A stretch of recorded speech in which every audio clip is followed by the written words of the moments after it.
हम कई दिनों से रोज़ाना ये खबरें सुनते आ रहे हैं कि पाकिस्तान का सूबा पंजाब शदीद धुंध की लपेट में और कई दिनों से बागों का शहर कहलाने वाला लाहौर एयर क्वालिटी इंडेक्स में दुनिया के पहले नंबर पर बराजुमान हो जाता है। आखिर स्मोक से निपटने के लिए पंजाब हुकूमत ने मसनूई बारिश का जो प्लान बना रखा है और हालिया जो स्मार्ट लॉकडाउन है वो भी इसी सिलसिले की कड़ी है।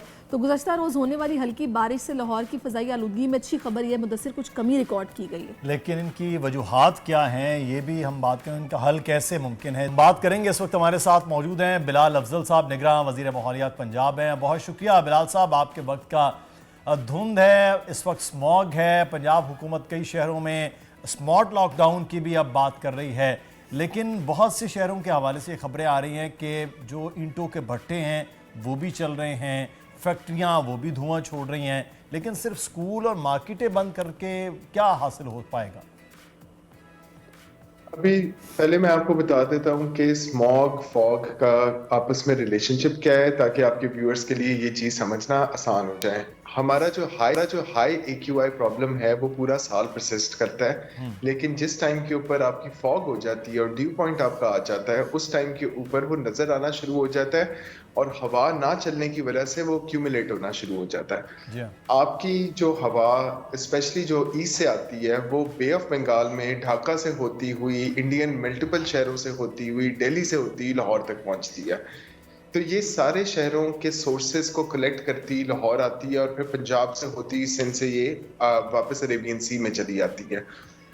हमारा इशू मेन जो है वो हायर AQI का है। AQI की एमिशंस कंट्रोल करने के लिए जो सबसे बड़ा कंट्रीब्यूटर है वो हमारा है ट्रांसपोर्ट। ये जो हम स्मार्ट लॉकडाउन हमने किया था उसका मकसद ये था कि आप अपनी एक्टिविटी ऑफ द सोर्स को मिनिमाइज करें। उसमें हमने 20% रिडक्शन इन PM 2.5 जो है वो रिकॉर्ड किया, और वो सिर्फ हमने नहीं, जो आपकी इंडिपेंडेंट एजेंसीज हैं उन्होंने भी रिकॉर्ड किया, जो कि आपका सबसे हार्मफुल व्हीकल इमिशन से AQI खराब होता है, उसमें 20% रिडक्शन आई। बट जो स्मॉग का इशू है, जो AQI का इशू है, वो एक लॉन्ग टर्म इशू है। 15 से 20 साल हो गए हैं हमें इस इशू के साथ लड़ते हुए, एंड अभी तक हम लोग कोई एक लॉन्ग टर्म पॉलिसी नहीं बना सके। आई वाज सरप्राइज्ड कि हम पहली हुकूमत है जो आके बात कर रही है कि जी आर्टिफिशियल रेन होनी चाहिए, बट ये हमारे पास इक्विपमेंट रेडी होनी चाहिए थी। लेकिन यहाँ पे थोड़ा सा मैं आपको रोकूंगी। हमने जितने भी एक्सपर्ट से भी बात की है उन्होंने यही बताया कि ये सबसे कॉस्टली सोल्यूशन था, ये इसका हल नहीं होना चाहिए था। लेकिन आप लोगों ने अगर ये डिसीजन लिया तो पहले तो ये बताएगा कि किस बेसिस पे लिया, क्योंकि जो सबसे पहले बेसिक चीज़ें हैं कि फैक्ट्रीज उनके ऊपर चेक इन बैलेंस रखा जाए जो कि माहौल को ख़राब कर रही हैं। फिर स्मार्ट लॉकडाउन तो आप लोगों ने किया, लेकिन वो गाड़ियां जिनको मेंटेनेंस की ज़रूरत है या फिर काला धुआं छोड़ती नज़र आ रही है चलती हुई, उनको बंद किया जाता। अब ये चीज़ भी उस तरीके से मैं नज़र नहीं आ रही। थाउजेंड्स ऑफ कार्स का चलान हुआ है। असल में हम लोगों का जो व्हीकल फिटनेस का सिस्टम है वो भी डेवलप किया जा रहा है, वो भी हम इंशाल्लाह इन अ मंथ और सो इम्प्लीमेंट कर देंगे, जिसके अंदर हम असल में चाहते हैं कि किसी जगह के ऊपर भी जो कंज्यूमर है वो एक्सप्लॉइट ना हो। हम किसी जगह पे सख्ती करते हैं, फॉर एग्जांपल इंडस्ट्री पे हम बहुत ज़्यादा सख्ती कर देंगे तो हमारे इंस्पेक्टर्स जाके हर इंडस्ट्री को तंग करना शुरू कर देंगे। लेकिन नॉनदलेस हमने अपना वॉच एंड वार्ड का सिस्टम इतना स्ट्रॉन्ग बना लिया है, हम लोग इसके अंदर नासा की सैटेलाइट से भी हेल्प ले रहे हैं कि किधर किधर बर्निंग हो रही है, उस DC को एग्जैक्टली पिन पॉइंट होता है कि आपके डिस्ट्रिक्ट के अंदर इस जगह पे बर्निंग हुई है, जाके वहाँ एक्शन लें। लेकिन हम बहुत ज़्यादा भी क्रैकडाउन इसलिए नहीं कर सकते कि आपने फार्मर को कोई ऑल्टरनेट टेक्नोलॉजी नहीं दी। अगर वो अपनी फसल नहीं जलाएगा तो वो अगली फसल टाइम पे नहीं लगा सकेगा, और अगर उसकी अगली फसल नहीं लगेगी तो हमारी गंदम की शॉर्टेज हो जाएगी, पूरे पंजाब के अंदर गंदम की शॉर्टेज हो जाएगी।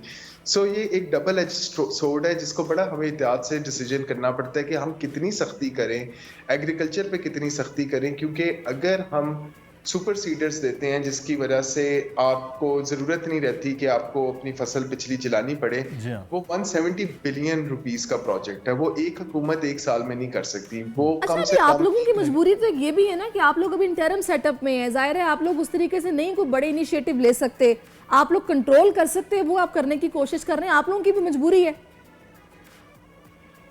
बिल्कुल ठीक है, हम लोगों का काम जो है वो डे टू डे रन करना है, लेकिन आई एम टेलिंग यू कि ये हुकूमत जो है बेहतर प्लानिंग करके दे के जा रही है। एग्रीकल्चर का हमारा 10 साल का प्लान रेडी हो गया है, और एटलीस्ट नेक्स्ट गवर्नमेंट आएगी उसके पास एक प्लान होगा कि अगले 10 साल के अंदर हमने अगर एग्रीकल्चर को अपना अपलिफ्ट करना है तो हमें क्या स्टेप्स लेने पड़ेंगे। हम एक्सपेक्ट कर रहे हैं, हम होप कर रहे हैं कि हमारी पॉलिसीज को वो उस तरीके से ट्रीट ना करें जैसे कि वो अपनी पॉलिटिकल पार्टीज जो अपोनेंट्स होते हैं उनकी पॉलिसीज को ट्रीट करते हैं, क्योंकि पाकिस्तान में मेन इशू हमारा होता है कॉन्टिन्यूटी। एक हुकूमत जाती है, अगली हुकूमत आती है, वो पिछली हुकूमत की सारी पॉलिसीज को जो है वो रद्द कर देती है विदाउट कंसिडरिंग कि वो क्या मेरिट के ऊपर बनी थी, क्या उसके अंदर थोड़ी सी ट्वीकिंग के साथ वो अपने मंशूर के ऊपर उसको फिट कर सकती है कि नहीं कर सकती। हम पूरे का पूरा स्क्रैप कर देते हैं। बिलाल साहब, ये माहौलियात का मामला तो साला साल है क्योंकि इसकी लॉन्ग टर्म भी प्लानिंग है, लेकिन जो शॉर्ट टर्म प्लानिंग आप लोग सोच रहे थे, आर्टिफिशियल जो रेन है वो बाकी इतना कॉस्टली है कि आपके लिए मुश्किल होगा, या वो आप प्लान कर रहे हैं की जाएगी, और कब तक वो की जाएगी, कम से कम कुछ रिलीफ हो, बेहतर हो? जो खबर थी ना कि जी ये सबसे महंगा, बल्कि I would challenge any expert जिसने ये बात की है, आपके शो के ऊपर ही मैं उनसे इस पर डिबेट भी करने को तैयार हूँ।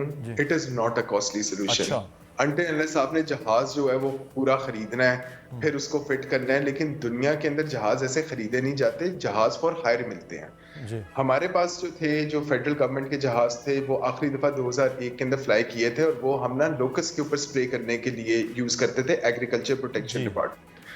लेकिन वो नॉन सर्विसेबल हैं। वो 23 साल पहले फ्लाई किए थे, वो टेक्नोलॉजी के एक्सपर्ट्स नहीं हैं, वो रिटायर हो चुके हुए हैं। अब हम लोगों ने जो है वो यूएई गवर्नमेंट और चाइना को लिखा है कि जी आप लोगों ने जिधर से किया था तो वो जहाज हमें लैंड कर दे। तो उसकी कॉस्ट हमारे पास आ चुकी है, जो कि नेक्स्ट कैबिनेट कमेटी के अंदर हम लोग प्रेजेंट करेंगे। जहाज का पर आवर आपका रेंट होता है। अब डिपेंडिंग कि वो अगर यूके से जहाज चलता है और यहाँ तक आता है तो उसको 7 घंटे लगेंगे यहाँ आने के लिए। अगर $10,000 पर आवर वो चार्ज करता है तो $70,000 उसके यहाँ आने। अब वो यहाँ आके 15 दिन खड़ा रहता है और हम उससे नहीं करते तो 15 दिन की हमें कॉस्ट देनी पड़ेगी। So we have to be very smart about कि हमने आइडियली रिसोर्सेज कैसे इस्तेमाल करने हैं। अगर हम मसनूई बारिश नहीं करते हैं और लोगों को फौरन रिलीफ नहीं देते, मैं आपको लॉन्ग टर्म सोल्यूशंस का थोड़ा सा बता देता हूँ। एक तो हम लोग आयोनाइजर्स लेके आ रहे हैं। आयोनाइजर्स एक ऐसी मशीन होती है जो नेगेटिवली चार्ज्ड आयन्स हवा में फेंकती है। अच्छा। और जो आपके सस्पेंडेड डस्ट पार्टिकल्स और स्मोक पार्टिकल्स होते हैं उसको अट्रैक्ट करती है, हैवी होती है और सेटल डाउन कर देती है। ये अलमाते के अंदर हमारी एक टीम गई हुई है इसको देखने के लिए। जो कंपनी हमें ये ऑफर कर रही है उसने एक सोल्यूशन अलमाते में लगाया हुआ है। बट अगर हम लोग बात करें कि यूरो 2 से यूरो 5 हमने फ्यूल अपना करना है तो वो रिफाइनरी लगानी पड़ेगी हमें नई, और उसकी कॉस्ट $3 बिलियन है। सो comparing $3 billion to $10,000 per hour flight, मेरा ख्याल है कि ये कंपैरिजन तो फेयर बनता ही नहीं है। एक जो लॉन्ग टर्म हमें चीजें ठीक करने की जरूरत है वो they are very expensive, but next government जो भी आती है, फेडरल गवर्नमेंट, क्योंकि ये ज्यादातर जो इश्यूज हैं ये फेडरल गवर्नमेंट की एम्बिट के अंदर आते हैं। They need to keep environment in the forefront. And media से भी मेरी ये रिक्वेस्ट है कि आप लोग सिर्फ हाई AQI की सिर्फ तब बात ना किया करें जबकि वो नजर आना शुरू हो जाए। AQI तो हमारा पूरा साल खराब होता है। बिल्कुल, इससे पहले भी ये बात होनी चाहिए। अच्छा, मैं ये चाहूंगी, आपने ये सारी जो सोल्यूशंस हैं लॉन्ग टर्म शॉर्ट टर्म बता दिए हैं, अवाम के लिए क्या एहतियात हैं या उनकी अवेयरनेस के लिए आप लोग क्या कर रहे हैं, ये भी जरा बता दीजिए। आपको मास्क लगाना चाहिए, स्पेशली सेंसिटिव ग्रुप्स, बच्चे, बूढ़ों को बहुत एहतियात करनी चाहिए। आप सिर्फ अपना एक्सपोजर बाहर का रखें इतना जितना कि एब्सोल्युटली नेसेसरी हो। सही। लेकिन राइट नाउ अब AQI हमारा 120-130 की रेंज में 9 AM का मैं रिपोर्ट देख रहा था तो आई हुई थी। तो right now it's not an issue. लेकिन जिस तरीके से आप वेदर चेक करते हैं घर से निकलते हुए कि आप कैसे कपड़े ड्रेसअप करें, आपको अपना AQI भी चेक करना चाहिए और उसके हिसाब से आपको अपना मास्क पहनना चाहिए, अपनी कम्यूट कम करनी चाहिए। आप अगर मोटरसाइकिल पे जाते हैं तो आप कोशिश करें कि उस दिन पब्लिक ट्रांसपोर्ट इस्तेमाल करें ताकि आपका एक्सपोजर मिनिमम से मिनिमम हो। सही, ये बहुत ज़्यादा ज़रूरी है कि एयर क्वालिटी इंडेक्स घर से चेक करें।